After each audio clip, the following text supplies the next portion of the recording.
bummy today. You was bony and looking too funny today. I don't care, nigga still make change. Let's go.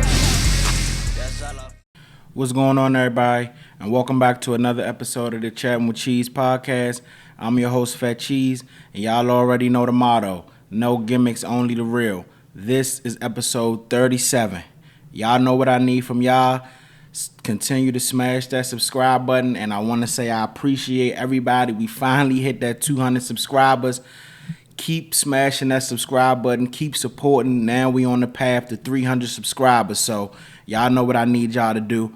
Also, do not forget to like and share the content, and also follow me on all social media platforms. They'll be posted at the beginning of the video. Y'all know how it go. Let's go ahead and jump right into it. But first, before we get started, I'm going to let y'all know I'm super sleepy on this episode, but we're going to go ahead and get through it and, you know what I'm saying, make the best of it. So let's go ahead and jump right into it. So, first topic I got for y'all today. So on Sunday, we had a clash of the MVP, of the two MVP frontrunners. We had Nikola Jokic versus SGA. Well, they wasn't technically against each other, but you had the Denver Nuggets face off against the Oklahoma City Thunder. In the Sunday's game, Oklahoma City came out victorious in that game, 127-103. SGA finished with 40 points, 8 rebounds, 5 assists. He went 15 of 32 from the field, 2-11 from 3, and 8 of 8 from the free throw line. He had 3 blocks and was a plus 11. In that game, Nikola Jokic went for 24 points, 13 rebounds, 9 assists. He was 10 of 23 from the field, 2 of 10 from 3, and 2 of 6 from the free throw line, 3 blocks, and he was a negative 13 in that game. So yesterday they ran it back. It was a back-to-back. They ran it back, and Denver got their face back last night, winning 140-127. Now in this game, Nikola Jokic went for 35 points, 18 rebounds, 8 assists. He was 15 of 20 from the field. He was 1 of 2 from 3. He was 4 of 5 from the free throw line, and he was a plus 8. SGA went for 25 points, 3 rebounds, 7 assists. He was 8 of 14 from the field, 3 of 7 from 3, 6 of 6 from the free throw line, 2 blocks, 1 steal, and he was a negative 18 last night. So I've been seeing a lot of topics circulating, a lot of people talking about it. So I said, you know what? Why not me go ahead and get my 2 cents on, you know, the subject at hand. So the question at hand is, who should be the front runner for MVP? Nikola Jokic or SGA? Shai Gilgeous-Alexander for y'all, for those of you who don't know. Yesterday, Nikola Jokic gave a quote on the MVP race. He said, I will say that I think I'm playing the best basketball of my life. So if that's enough, that's enough, Jokic said. If not, the guy Gilgeous-Alexander deserves it. He is really amazing. My opinion on this one, and I'm not gonna lie, I've been up and down with this all day, just thinking about it. Who should be the front runner for MVP? And I think, honestly, it could go either way. I understand those who got SGA as the front runner. He's the best player on the number 1 team in the Western Conference. They could possibly win 70 games this year. Right now, to me, they're the front runner to come out of the West and be representing that conference in the NBA Finals. I think SGA is having an amazing year. I think that me personally, I felt as though he should have won it last year. Jokic had a great season last year, but I gave the notch to SGA just because, you know, the way that he turned that. Everybody know with the departure of, you know, KD, they traded for a young SGA in that whole Paul George trade that got Paul George to the Clippers and everything like that. And I just thought the season that SGA had last year was completely out of this world. He averaged 30 points last year. I felt as though he should have won it, me personally, but they ended up giving it to Jokic. SGA is the league leader in scoring, and OKC has the best record in the West. They're currently on a 7-game win streak. That was snapped last night with losing to Denver, but I understand it. I understand people having SGA as the front runner. But also at the same time, I see it on the other side too with Nikola Jokic. At the end of the day, MVP is the most valuable player. Who brings the most value to their team? I love what SGA is doing. He's having an amazing season yet again. But I think for me, I just gotta be honest. I believe SGA is gonna win it, but I think outright Nikola Jokic should be the front runner for the MVP. You cannot watch what Nikola Jokic is doing and just not see how amazing he is. I just believe what we're seeing from him and what we're seeing from SGA. Yes, SGA leads the league. SGA leads the league in scoring. But let's go ahead and break down both of their stats. Compare their stats to each other at this point of the season. So, Jokic has a 32.3 PER, which is the second highest in history. SGA has a 31.1 PER. SGA is averaging 32.8 points per game, which is first. Jokic is averaging 28.8 points per game, which is third. Jokic is averaging 12.8 rebounds, which is third in the NBA. SGA is 5.1 rebounds, which is 74th in the NBA. Jokic is averaging 10.4 assists per game, which is third in the NBA. SGA is averaging 6.2 assists, which is 15th. They both averaging the same amount of steals, but this right here to me is like, which makes it amazing to me. And we can add another one because last night he didn't go for one last night, so we still at the same number. Jokic has 28 triple doubles on the season to SGA's 0. Not to mention, Jokic recorded a 31-21-22 game versus the Suns on Friday. If for those of you guys who don't know, he had 31 points, 21 rebounds, and 22 assists. There are only three players who have registered at least a 20-20-20 game. Wilt Chamberlain, Russell Westbrook, and now you can add Nikola Jokic to that list, which will make it 3. Jokic is now tied for all-time lead in 15 games with 15. Oscar Robertson also has 15. I just think what Nikola Jokic is doing at the center position, I don't think honestly we'll ever see that again. And if we do, it won't be for quite some time. I don't think it's far-fetched to say Nikola Jokic, when it's all said and done for his career, could go down possibly as the greatest big man, the greatest center of all time. That's how amazing he's been. Now, for those of you guys that have SGA as the front runner for MVP, like I said, which I have no pushback for, I just want to read you Nikola Jokic's stats. These are the three MVP seasons he had prior to him being in the race again this year. In 2021, when he won it, he averaged 27.1 points, 13.8 rebounds, 7.9 assists. In 2022, he averaged 24.5 points, 11.8 rebounds, 9.8 assists. Last year, he averaged 26.4 points, 12.4 rebounds, and 9 assists flat. So this is my question for all you guys that got SGA as the front runner. There's no way Jokic could lose the MVP this year when he's averaging a triple-double for the season, and the 3 prior years that he's won it, he wasn't averaging a triple-double. So he's averaging on the season right now 28 points, which is the most he's averaged in his entire career. He's averaging 28 points right now, which is more points than he averaged the 3 seasons that he won the MVP. He's averaging around about the same amount of rebounds, but he's averaging 10.4 assists, and he's never averaged 10 rebounds in none of the 3 seasons that he won the MVP. So I'm gonna be honest with you. Like I said, I think SGA is having a phenomenal season. The Oklahoma City Thunder as a whole is having a phenomenal season. But I think there's absolutely no way you could see what Nikola Jokic is doing and just say, nah, we're gonna go ahead and give it to SGA. Nikola Jokic should be the MVP.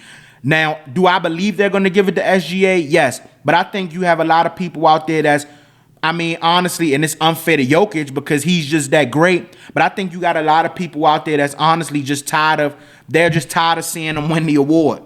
You know what I'm saying? He's already won it 3 times. Honestly, it could have been 4 because I feel like he was robbed the year when Joel Embiid won it. But I think people are just tired of seeing him winning. But I mean, honestly, that's just his greatness. That's just how great he is. But like I said, what SGA is doing this year is nothing to scoff at.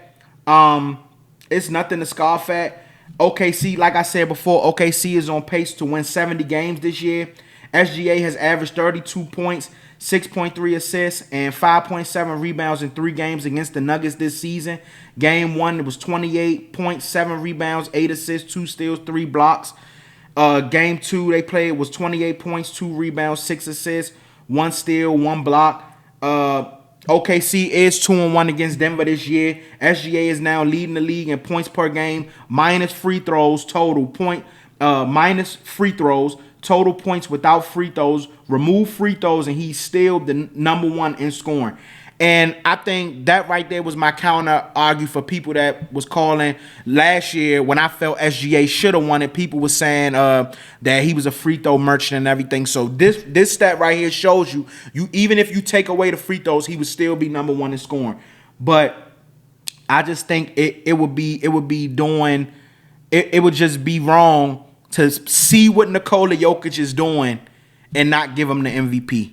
So right now for me, and this is what I feel.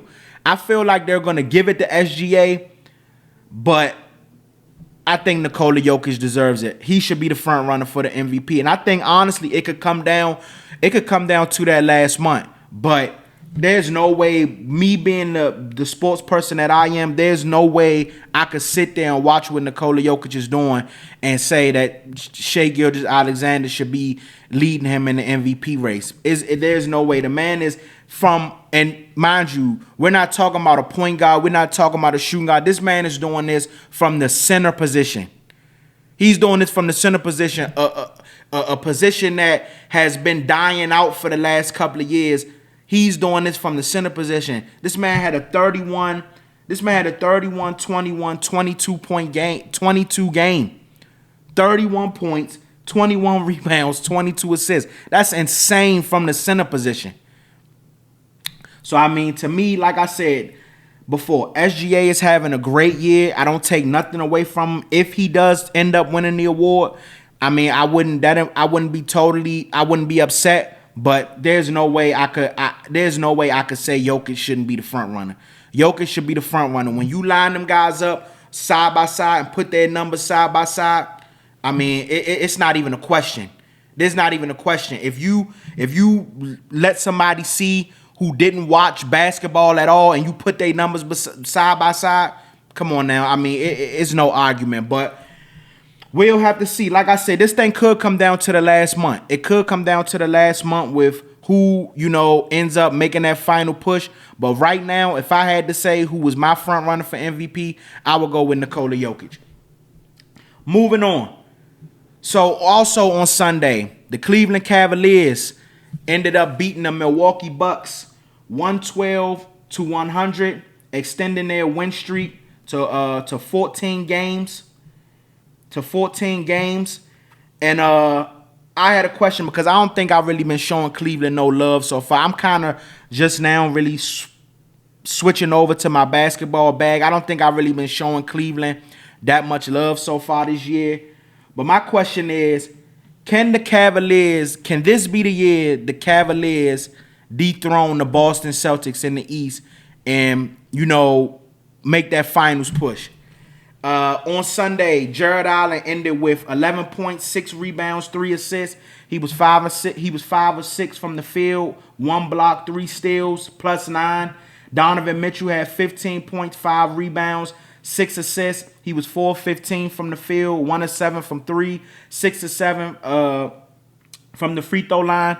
Darius Garland had 13 points, 5 rebounds, 5 assists. He was 4 of 13 from the field, 1 of 8 from 3. 4-4 from the free throw line. He was a +11. Evan Mobley finished with 13 points, 7 rebounds, 2 assists.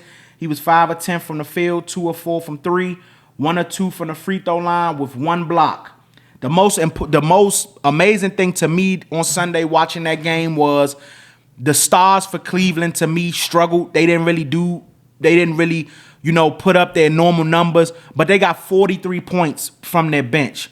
And I said it when the trade went down. I love the pickup of DeAndre Hunter from Atlanta. I felt as though that right there was a huge addition for Cleveland. But the Cavs right now have the highest offensive rating by a team this season with 122.8 rating. Boston is second with 120.1. Cavs are seventh in defensive rating by a team this season with 111.5. Boston is fifth with a 111.1. Cavs have the second highest net rating at 11.4. Boston is third at a 9 flat. That right there will be a series that I would be so excited to see. I think that we will see the Eastern. I think that we will see that in the Eastern Conference Finals. I think it'll be Cleveland versus Boston. The series right now in the regular season is 2-2. Donovan Mitchell has averaged 35.5 points versus Boston this year in 4 games played. Like I mentioned before, Cavs are currently on a 14-game win streak with wins over the Knicks, Pistons, Timberwolves, Grizzlies, Celtics, Heat, and Bucks. And we can't forget, Cavaliers did start out the season undefeated. But I think this year is going to be the best shot for Cleveland to make that push and knock off Boston if they can. Darius Garland has been having a phenomenal season. I think he was a first-time All-Star. Also, Evan Mobley with the twin. You got the Twin Towers sitting back there with Mobley and Jared Allen. They both can guard the rim at a very high level. I believe if we get that series matched up in the Eastern Conference Finals, I believe Donovan Mitchell will be the best player in that series. And the bench, I love what they're getting from Strus. I love the addition of DeAndre Hunter with what he can do on the offensive end and also what he adds on the defensive end. I love Karis LeVert, what they get from Karis LeVert. This is a well-rounded team. Kenny Atkinson got this team playing some very good basketball, and I think they can give Boston a run for their money. But if I gotta be honest, and I would be doing myself a disservice if I wasn't honest, I'm still going with Boston. I still think Boston is the number 1 team to beat in the East. I think when they're healthy, Boston it's tough to beat Boston 4 times. That's gonna be a tough task. And mind you, Boston is hanging in there, and we still haven't seen Porzingis. Porzingis has missed a lot of times. Porzingis has missed 6 of the Celtics' past 7 games. They just got Drew Holiday is playing through a mallet finger injury. Holiday picked up the injury back on February 26th against the Pistons, and ever since he's had to play with his right pinky and the split taped up. But I just think when Boston is fully healthy with Porzingis out there, with Drew Holiday, what they're getting from Derek White, what they're getting from Peyton Pritchard coming off the bench, we already know what Jason Tatum going to give you. You already know what Jaylen Brown can give you on any given night on the offense and defensive side of the ball. I just think it'll be tough. Now, could I predict a 7-game series? We maybe can get 7 out of that series, but if we do get that matchup, which I'm hoping for, I'm still going with Boston. Like I said, I just think beating Boston 4 times is just it's tough. It's tough. It's a tough ask, and I think this year right here will be the year for Cleveland to do it. You got Donovan Mitchell averaging 24.2 points, 4.3 rebounds with 4 assists. He's shooting 45.1% from the field and 38.4% from the 3. Darius Garland, to me, is having his best. To me, he's having the best season of his career. And Darius Garland owed him one from last year, how he stunk it up in the first round matchup against the Magic. It's cool what you're doing in the regular season, but I need to see that transfer over into the playoffs. But he giving you 20 points, 2 rebounds, 6 assists. He's shooting 47.8 from the field and 41% from 3. Evan Mobley, like I said, first-time All-Star, having a fantastic year. 18.5 points a game, 9 rebounds, 3 assists. He averaging 1.6 blocks a game. He's shooting 56% from the field and 36% from 3. And don't forget Jared Allen down there, who's also adding 13 points a game, 10 rebounds. He's averaging 0.9 blocks per game and shooting 70% from the field, which is, I believe, the highest in the NBA. But, that's all coming off lobs and dunks and stuff like that. They're getting 10 points from Karis LeVert. With 3 assists, he's shooting 45% from the field, 40% from 3. Like I said, I love the addition of DeAndre Hunter. He's averaging 14.3 points, 4 rebounds, 1.3 assists. He's shooting 50% from the field and 50% from 3. And I also said I like what they're getting from Strus. I think they have a very good, well-rounded team in Cleveland. Like I said, if they end up in a series with Boston, I believe they'll have the best player in the series in Donovan Mitchell. But it's just hard for me to pick them right now over Boston. I could see them beating everybody else just except for Boston, and they've been on fire. I've seen Cleveland right now. It's a demolition. They doing a demolition job on everybody. But just when when them playoff atmospheres, they ramp up because now you get a team that can prepare for you, and they seeing you on every other night. So it's different. And I just think it's going to be it's tough to beat Boston. And all Boston really got to do is sneak one. And I think the factor in that whole series would be Porzingis if they were able to get Porzingis back. But if the way Derek White is playing out of his mind, Peyton Pritchard coming in, giving you that great production off the bench, along with what you're getting from Jason Tatum, what you're getting from Jaylen Brown. Drew Holiday can give you 15, 20 points any given night. Mazzulla got them what they can do on the defensive end. And I forgot to even mention Uncle Al. Al Horford can go off and give you 15, 20 points on any given night. Stop popping that corner 3. So I just think it'll be a tough out. I love what Cleveland is doing this year. I haven't been showing them that much love. So I said, you know what, let me show them some love on this episode. But right now, if I had to pick today, right now, I still would go with Boston in a 7-game series over the Cavaliers. But do I think Cleveland can make it interesting? Absolutely. I think we could be looking at a 7-game series. Going into the playoffs, though, I like Cleveland over the Knicks. I like Cleveland over Milwaukee. I like Cleveland over Detroit. I like Cleveland over every other team in the East just except for Boston. That's it. But that right there is a series that I'll be begging for and I'll be hoping for that we end up getting, because I think that'll be a series for the ages if we get that Cleveland and Boston series. But do I think they can dethrone Boston in the East? Me personally, my answer is no. But yeah, I want y'all, whoever top into this video, I want y'all to comment down below and let me know, do y'all think Cleveland got a shot to dethrone Boston this year in the Eastern Conference? Let me know what y'all think. Moving on. So, on Saturday night, the Los Angeles Lakers went to visit Boston. And LeBron James ended up suffering a groin injury, I believe, in the fourth quarter of that game. Came out through Shams that he will be evaluated in, I believe, 1 to 2 weeks. Right now, it's up in the air on how long he'll be out. But the topic and the question that I had was, can the Lakers stay afloat while LeBron misses time? So these are the quotes that I got, and then I'm going to go ahead and give y'all my thoughts on it. So it says, LeBron James is expected to be sidelined for 1 to 2 weeks with the growing strain suffer in Saturday night's marquee matchup between the Los Angeles Lakers and Boston Celtics. He will be reevaluated after the injury relaxes for 24 hours, ESPN Shams reports. James sustained a groin injury midway through the fourth quarter during Saturday's game. He left after apparently overextending while pivoting in the lane for a shot over Jaylen Brown and was ruled out for the remainder of the contest. He finished with 22 points, 14 rebounds, and 9 assists in the Lakers' 111-101 loss. Following the games, James said that he felt not much concern about the injury, comparing it to a more serious groin strain he suffered in 2018 during his first season with the Lakers. That injury caused him to miss 17 games, and he later said it continued to linger throughout the season. Quote from LeBron, "Not much concern," James said to reporters. "Obviously, we'll go day to day and look at it each day and see if it gets better, and then take the proper measures and see what we need to do moving forward." James acknowledged that he needed to consult with trainer Mike Mancius, hopefully I'm pronouncing that right, and Imogen was probably necessary to evaluate the injury, but he said he expects to remain with Lakers through remaining 3 games of their road trip, which resumes on Monday versus the Brooklyn Nets, which was yesterday.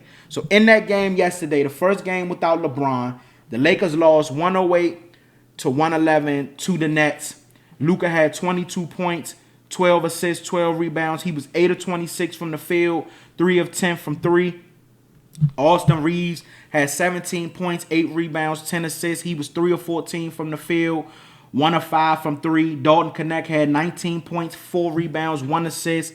He was 8 of 18 from the field and 3 of 9 from 3. Gabe Vincent gave you 24 points, 3 assists. He was 8 of 12 from the field, 6 of 9 from 3. And Goodwin contributed off the bench with 17 points, 8 rebounds. He was 6 of 8 from the field and 5 of 6 from 3. I honestly, last night, I believe the Lakers could have pulled that one out. They tried to keep up. Nets kind of, after halftime, Nets kind of extended that lead out there. Lakers was able to close the gap and make some big shots to keep the game close enough. But I think they gave up a late and one that kind of put it out of reach for them. They ended up fouling, I forgot my man name.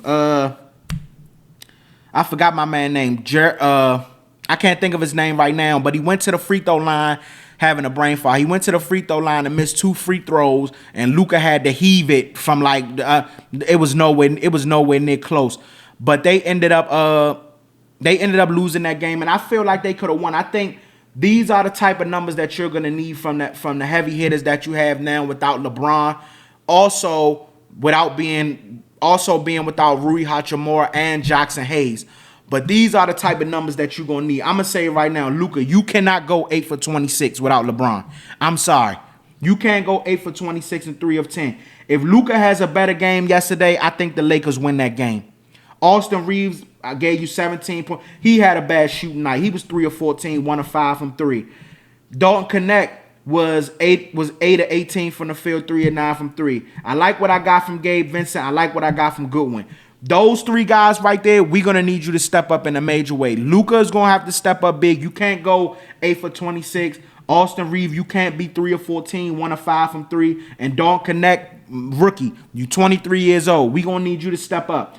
You was 8 of 18 from the field and 3 of 9 from 3. We got to do better than that. I think if they have a better shooting night from those guys, they pull that game out. But it was the first night without Bron. I think that they'll be able to stay afloat.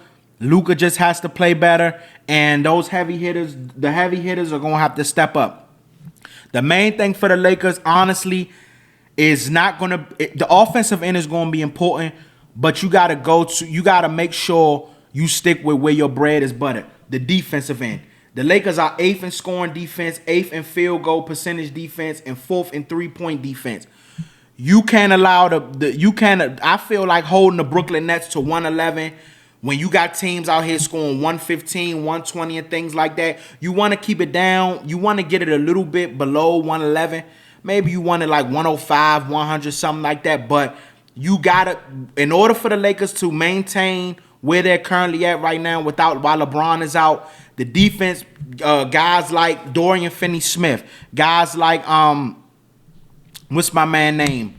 Was injured for a long time. I'm having brain farts with the names today. Dorian Finney-Smith is going to have to step up. Not Gabe Vincent. Vanderbilt. You're going to have to step up alongside as well on the defensive end. But that's what's going to have to be your bread and butter. You're going to have to get stops on the defensive end, and guys going to have to step up on the offensive end, because we all know now, without no LeBron, without no Hachimura, without no Hayes, all the defense is going to be locked in on Luka. So Austin Reeves, you're going to have to knock down open shots. Gabe Vincent going to have to knock down open shots. I love the way Dorian Finney-Smith looked at the beginning of that Boston game. He's going to have to give you some production, knock down those open threes. I love what I've been getting from Goodwin. He's going to have to continue that production. You're going to have to get Shake Milton off the bench. You're going to have to mix it up. JJ Redick is going to have to find a formula to mix it up to be able to, you know what I'm saying, keep them afloat. With the Rui Hachimura injury, Hachimura is also out for the Lakers with the knee injury. Hachimura has been great this season, averaging 13.3 points per game, 5.2 rebounds, 1.5 assists, while shooting 50.6% from the field and 41% from three in 50 games and 32.1 minutes of action. In 10 games before his injury, Hachimura averaged 17.5 points on 53.2% shooting, including 39% from three, 5.7 rebounds, 1.6 assists, over 35.1 minutes per game. So now not only do you have to match LeBron's production, you're going to have to match Hachimura's production also with Jackson Hayes. Jackson Hayes is also out with the right knee contusion. He gave you a 19-10 game versus the Pelicans. So they're going to have to step up. Alex Len, they brought him in. He's going to have to give you some type of production. But those are the guys who's going to have to make plays. The defense is going to be locked in on Luka. We know what Luka can give you on a hot night. He can't give you what he gave you last night. But if Luka can give you some decent to good numbers, Austin Reeves, you're going to have to play how you were playing in these last couple of games since the acquisition of Luka. You're going to have to keep up with that same production, but they just going to need guys to step up. I mean, right now it's kind of, I think, if I'm not mistaken, the Lakers are, if I'm not mistaken, the 4th seed. I know they were the 2nd seed, then they lost. They lost 2 in a row. So I don't know what their seeding is right now, but you don't want to drop too low where you know you may have to see a Denver in the first round, or you may have to see one of those. I don't see them dropping that far where they'll have to see OKC, because they'll have to drop to like the 8th seed. But I don't see them dropping that far. But you don't want to drop as far to a point where you have to maybe see a Denver. But other than that, I'm gonna be honest. I believe if the Lakers stay afloat, they can beat anybody in the Western Conference. I believe they can even beat Denver, because now Luka kind of offsets that problem that they've been having with Jokic. So I just think, but all in all, to answer my own question, I believe that the Lakers can stay afloat. If they just gotta play better than they did yesterday. Luka has to shoot better. You can't go 8 of 26, bro. You can't go 8 of 26. You can't go 3 of 10 from 3. But I understand maybe he was just trying to force the action yesterday with LeBron being out, knowing that, you know, now he's going to have to pick up a bunch more slack. But Austin Reeves, you're going to have to be better. You can't go 3 of 14 and don't connect. They're going to need you, Rook. They're going to need you. This is right here is the time that you got to step up and show your worth. Remember, they just tried to trade you at the trade deadline. So this right here is the time where you can show your worth. I like what I got from Gabe Vincent. I also like what I got from Goodwin. Dorian Finney-Smith, come on, join the party. Give us some production get him some production on offense. Also, Vanderbilt. They're going to need that defensive end. Not only is the offense going to have to step up, but you're going to need to stay. They're going to need to stay where they have been at on that defensive side of the ball. But other than that, I believe the Lakers can stay afloat while LeBron misses some time. Hopefully the injury is not as bad as not as bad. And you know, they saying 1 to 2 weeks. Hopefully it's only that.